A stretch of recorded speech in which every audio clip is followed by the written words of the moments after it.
Éternel, notre Père et notre Dieu, apprends-nous à t'aimer.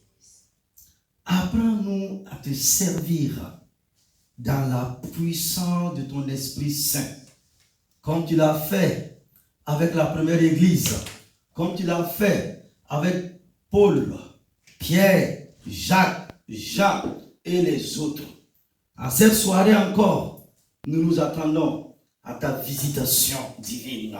Et par l'enseignement de ta parole, éclaire-nous et visite-nous et fais-nous du bien.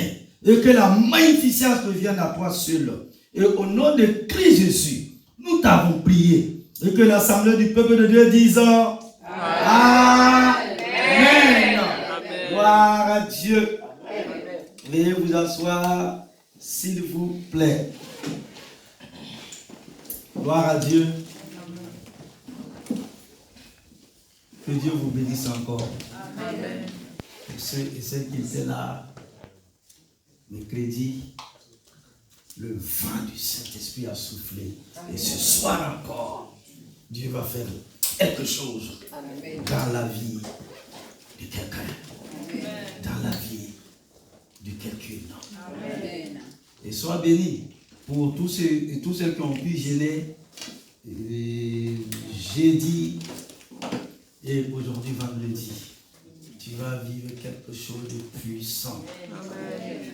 Il y a une grâce de Dieu qui va se manifester dans ta vie. Amen. À cause de la fidélité de celui qui règne à jamais. Amen. Merci Seigneur. Donc nous sommes sur les lettres du plus grand apôtre de tous les temps, Paul. Et ce soir, nous allons voir la première épître de Paul à Timothée. Et voici le titre de l'enseignement. Apprendre à demeurer fidèle dans la difficulté à travers le livre de Timothée. Waouh! Apprendre à demeurer fidèle dans la difficulté. Je n'ai pas dit dans la joie, hein? Dans la difficulté à travers le livre de Timothée. Donc, comme texte biblique de référence, je vous recommande à lire la première épître de Paul à Timothée. Donc, tout le livre de 1 Timothée. Je vais lire ce verset-là pour vous. 1 Timothée chapitre 1, verset 15. L'apôtre dit ici, cette parole est certaine et digne d'être acceptée sans réserve. Jésus-Christ est venu dans le monde pour sauver des pécheurs. Je suis moi-même le premier d'entre eux. Amen.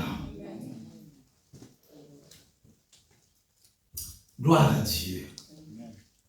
Une annonce très particulière fut publiée dans un journal londonien il y a quelques années.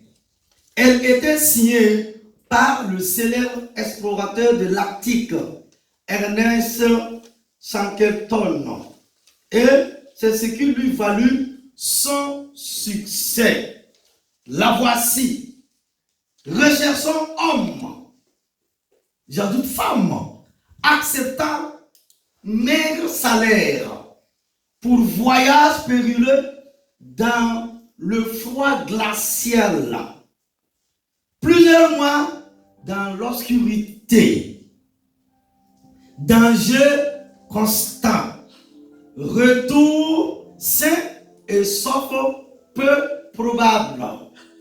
Honneur et reconnaissance en cas de succès. Contre toute attente, des milliers d'hommes y répondirent. Église, hommes frères, et vous qui nous suivez, si Jésus-Christ se mettait à la recherche d'ouvriers aujourd'hui par voie d'annonce sur Internet, sinon sur Facebook, celle-ci aurait pu être libellée de la manière suivante. Hommes et femmes demandaient pour une tâche difficile, m'aider à construire mon église. Vous serez souvent incompris, même par ceux qui travaillent avec vous. Vous subirez des attaques incessantes de la part d'un ennemi invisible. Vous ne verrez peut-être pas le résultat de votre travail et vous ne rentrerez en possession de votre récompense que le jour où tout votre travail sera terminé. Cela pourra vous coûter votre maison, vos ambitions et j'ajoute la belle fête, peut-être même votre vie. Vous devrez penser qu'il n'y aura pas de candidat, mais en dépit des exigences posées, Jésus reçoit encore nombreuses candidatures de la part de ceux qui, avec joie, se donnent entièrement à lui, même si la tâche est difficile. Paul, l'apôtre, sachant que la tâche n'est pas facile, écrit à ses deux compagnons: soyez fidèles. Il est toujours trop tôt pour abandonner. Timothée n'était pas très heureux dans son église d'Éphèse. Et Tite vivait une situation difficile sur l'île de Crète. Paul voudrait sûrement que les chrétiens de nos églises aujourd'hui, en ce 21e siècle, écoutent le même message. Sortez de votre tête l'idée que les épîtres pastorales ne sont destinées qu'aux pasteurs et aux travailleurs chrétiens à plein temps. Ces trois lettres s'adressent à chaque chrétien, sinon à chaque enfant de Dieu, à chaque membre de l'église locale. Paul utilise le terme grec pistos, fidèle, au moins 17 fois dans ces trois lettres. Ce terme de la fidélité se retrouve dans chaque chapitre. Sois fidèle à la parole, sois fidèle à ton devoir, sois fidèle aux personnes au milieu desquelles tu exerces ton ministère. Dieu est fidèle.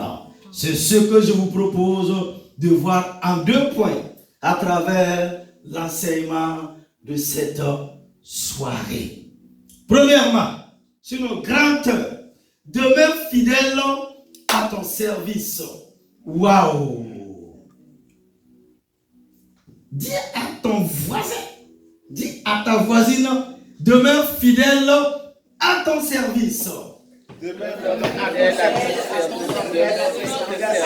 Ceux qui nettoient, ceux qui balayent, ceux qui font tout. Demeure fidèle à ton service. Oh, alléluia.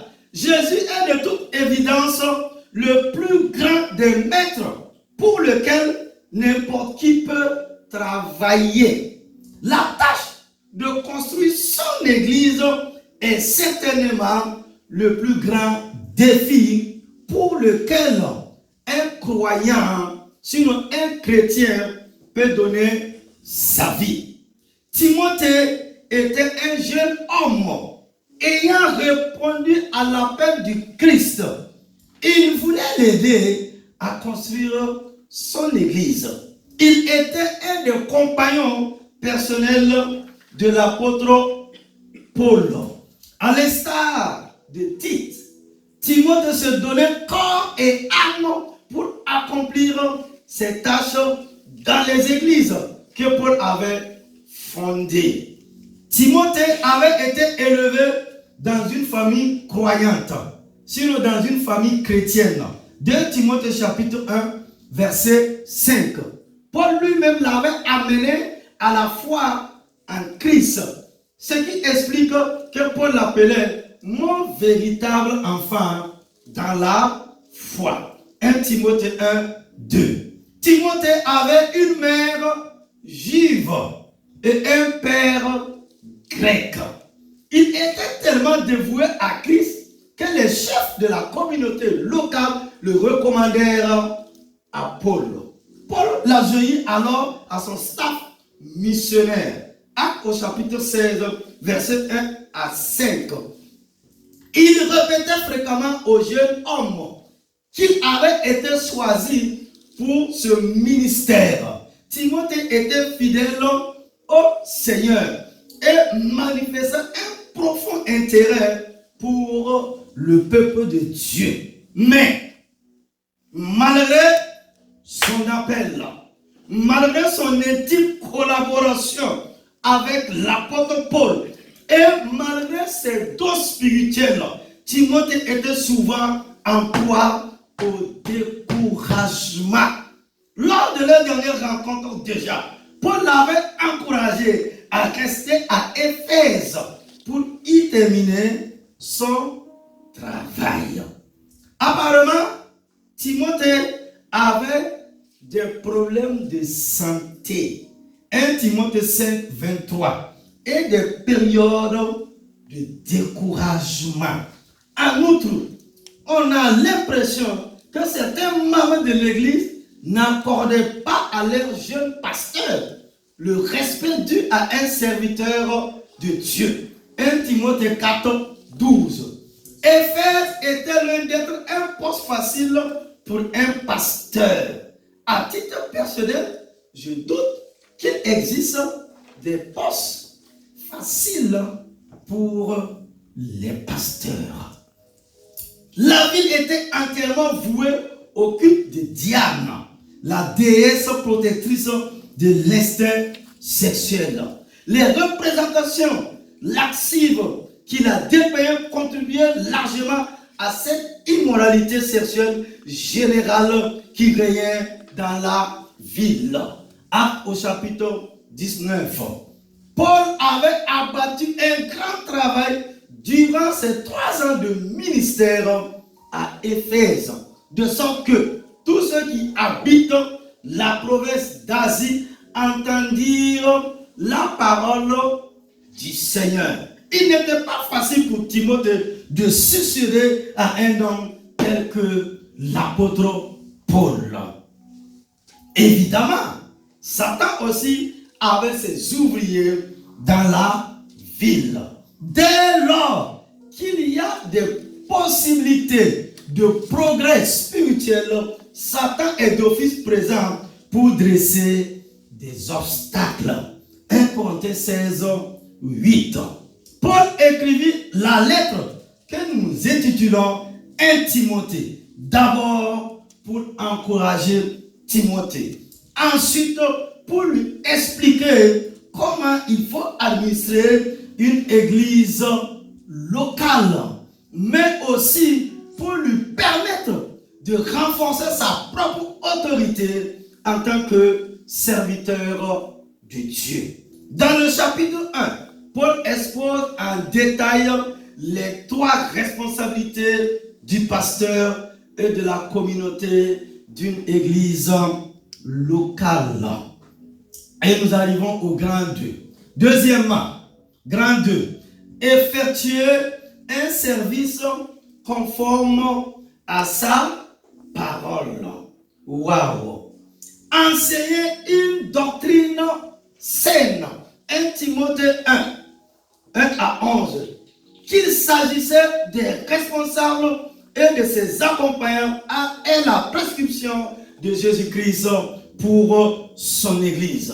Dès les premiers mots de salutation, Paul affirme son autorité en tant que serviteur de Jésus-Christ.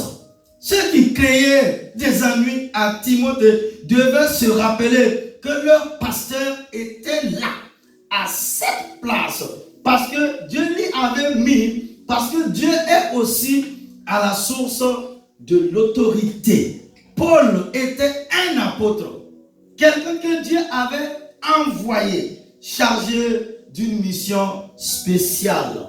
Son statut d'apôtre lui a été attribué par une injonction de Jésus-Christ. Et cette injonction est une injonction royale. Car Paul et Timothée ont été tous deux envoyés par le roi des rois. Jésus-Christ n'est pas uniquement Seigneur, mais il est notre Sauveur. Utilisé 10 fois dans les épîtres pastorales. Pour un Timothée, décourager les mots, notre espérance constituait un véritable remontant. Paul envoya le même encouragement à Tite. Savoir que Jésus-Christ reviendra vers nous. Sinon, Jésus-Christ reviendra pour nous encourager à le servir fidèlement. L'une des raisons pour lesquelles les ouvriers chrétiens doivent rester à leur poste est que de faux docteurs sont à l'œuvre pour gagner les chrétiens à leur cause. Au temps de Paul, au temps de l'apôtre, il existait des prédicateurs de fausses doctrines. Et il y en a encore aujourd'hui. Et nous devons les prendre au sérieux. Ces faux discours n'ont pas de bonnes nouvelles pour les pécheurs perdus. De plus, ils font tout ce qui est en leur pouvoir pour détourner les chrétiens du vrai chemin afin de les amener à leur cause. Paul, l'apôtre, utilise un langage militaire pour convaincre Timothée et ses fidèles que le problème est sérieux. 1 Timothée 1, verset 3. Recommander signifie ici donner des ordres stricts venant de la part d'un officier supérieur.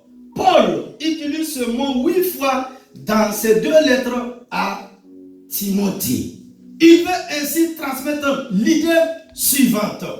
Timothée, tu n'es pas seulement un pasteur d'une église vivant dans une ville difficile. Tu es aussi un soldat chrétien qui vit sous les ordres du roi des rois. À toi maintenant de transmettre ces ordres aux soldats de ton église. Quel est donc cet ordre? Je vous pose la question, mon frère, ma soeur. Quel est donc cet ordre? N'enseigne pas de doctrine différente de celle que Paul a enseignée. Dans le texte original, les mots doctrine, enseigner, enseignant, enseigne, enseignement reviennent 32 fois dans les épîtres pastorales.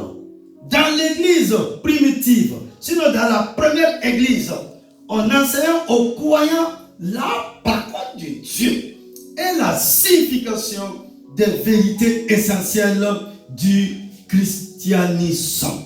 Aujourd'hui, dans de nombreuses églises, la chair et la tribune de la chorale sont des lieux de divertissement et non d'illumination et d'enrichissement. Dieu a confié la vérité de sa parole à Paul. Et Paul l'a confié à Timothée. Il était de la responsabilité de Timothée de garder la foi et de la transmettre aux croyants fidèles. Paul identifie les faux enseignements à des fables et à des généalogies sans fin. 1 Timothée 1, 4.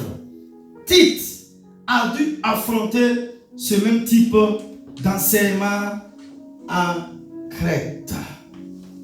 Les faux discoureurs se servaient de la loi de l'Ancien Testament et plus spécialement des généalogies pour fabriquer toutes sortes de nouveautés fantaisistes. Et ces nouvelles doctrines détournaient le peuple du Dieu. Ils soulevaient de nombreuses questions, mais n'y apportaient pas de réponse. Ils ne mettaient pas en avant le plan de salut de Dieu et l'œuvre de Dieu dans la foi. Mais ils éloignaient les fidèles de la vérité.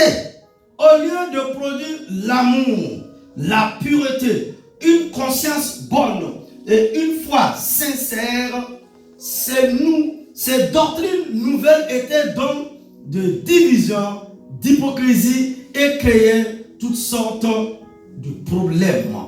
Paul utilise le mot conscience 21 fois dans ses lettres et 6 de ses références se trouvent dans les épîtres pastorales 1 Timothée, 2 Timothée et Tite. Le mot conscience signifie connaître avec. La conscience est ce juge intérieur qui nous accuse quand nous agissons mal et qui nous approuve quand nous avons bien agi. Romains au chapitre 2, versets 14 à 15. Il est possible de pécher contre la conscience, ce qui a pour effet de la souiller. Pécher de façon répétitive durcit la conscience de telle sorte qu'elle en devient insensible comme une calosite. Il est tragique que des chrétiens confirmés, ce sont des enfants de Dieu confirmés, quittent la bonne route parce qu'ils refusent la doctrine pure, une saine doctrine. 1 Timothée 1, 10. Paul l'appelle aussi la doctrine conforme à la piété, les saines paroles, la saine doctrine, la foi, la parole saine. Tite 2, 8. Mais beaucoup de personnes préfèrent les vains discours. 1 Timothée 1, 6. De ceux qui racontent des histoires au lieu de prêcher la pure parole de Dieu qui apporte la sainteté dans nos vies. Il est malheureux que de nos jours, nous n'avons que ces vains discours, des paroles creuses dans les enseignements et la prédication, voire dans la musique. En effet, de nombreux cantiques non seulement n'enseignent aucune doctrine, mais véhiculent de fausses doctrines. Un chanteur n'a pas plus le droit de chanter un mensonge qu'un enseignant n'a le droit d'en enseigner. L'origine de cette fausse doctrine était la mauvaise interprétation de la loi de l'Ancien Testament. Ces faux enseignants n'avaient pas compris le contenu ou le but de la loi de Dieu. Ils éloignaient les croyants du chemin de la grâce. Galates au chapitre 5, verset 1. Pour les amener dans les liens du légalisme. Tragédie qui se répète encore aujourd'hui. La chair, notre vieille nature, sinon notre vieil homme, aime le légalisme religieux. Car ces règles et ces règlements permettent à une personne de paraître sainte sans avoir à changer réellement son cœur. Paul dresse la liste des 14 types de personnes condamnées par la loi divine. 1 Timothée 1, verset 9 à 10. Nombreuses sont les listes de ces gens qui apparaissent dans le Nouveau Testament. Marc 7, 20, Romains chapitre 1, verset 18 à 32. L'usage légaliste de la vieille loi avait pour but de montrer du doigt les hors-la-loi, de les réprimer et de les convaincre. La loi ne peut pas sauver des pécheurs perdus. Galates 2, 21. Elle peut seulement révéler leur besoin d'avoir un sauveur. Quand un pécheur croit en Jésus-Christ, il est délivré de la malédiction de la loi. Galates 3, 13. Le Saint-Esprit remplit les justes exigences de la loi quand un croyant se donne à Jésus-Christ. Romains 8, 1. Il n'y a plus de condamnation pour ceux qui sont à Jésus-Christ. Paul, dans 1 Timothée 1, versets 9 à 10, se concentre plus particulièrement sur 5 des 10 commandements que Dieu a donné à Moïse sur le mont Sinaï. Exode chapitre 20. 5e commandement. Honore ton père et ta mère. C'est pas la parole du pasteur Israël. Donc Dieu dit honore premièrement ton père et ta mère. Si tu veux être heureux, heureuse et vivre longtemps sur cette terre, et si tu veux voir l'accomplissement de la promesse de Dieu dans ta vie. Commandement numéro 6. Tu ne commettras pas de meurtre. C'est-à-dire les meurtriers, les parricides et les matricides. Numéro 7. Tu ne commettras pas d'adultère, les débauchés, les homosexuels. 8e commandement, loi de Dieu numéro 8. Tu ne commettras pas de vol, les trafiquants d'esclaves, les kidnappeurs. 9e, tu ne porteras pas de faux témoignages, les menteurs, les parjures. C'est le glorieux évangile qui sauve les pécheurs perdus. Alléluia. Amen. Alléluia. Amen. Alléluia.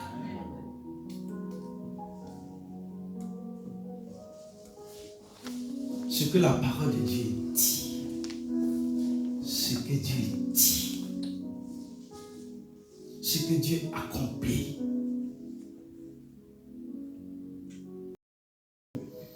Conclusion. Alléluia. Conclusion. Conclusion. L'apôtre Paul a expérimenté la puissance de l'évangile. Romains au chapitre 1, verset 16. Et le ministère de l'évangile lui a été confié. 1 Thessaloniciens 2, 4. La loi et l'évangile vont toujours ensemble. La loi sans l'évangile est un diagnostic sans remède. Et l'évangile sans la loi est uniquement la bonne nouvelle du salut pour des gens qui pensent d'en avoir pas besoin parce qu'ils n'ont jamais écouté la mauvaise nouvelle du jugement.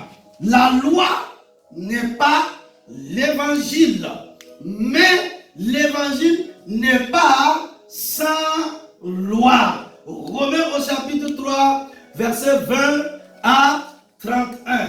Et que Dieu bénisse sa parole. Et que le Saint-Esprit fasse de nous des serviteurs et des servantes. En ces temps qui sont les derniers, des hommes et des femmes qui vont prier avec onction, qui vont prêcher avec onction, qui vont enseigner avec onction, qui vont servir Dieu avec fidélité, avec intégrité, avec loyauté. Même si vous rencontrez l'incompréhension, même si vous rencontrez des attaques, même si vous rencontrez les difficultés, la parole de Dieu est la vérité. La parole de Dieu est la vérité. La parole de Dieu est la vérité. Et Jésus a dit un jour, vous connaîtrez la vérité. Et la connaissance de cette vérité va vous affranchir, va vous libérer, va vous délivrer, va vous guérir, va apporter la grâce de Dieu, la faveur de Dieu, la bénédiction de Dieu pour votre vie. Alléluia, alléluia, amen, amen, amen, amen, amen, amen, amen, amen, amen, amen, amen, amen. Saint-Esprit, apprends-nous à marcher tous les jours avec notre Seigneur Jésus. Mataïta.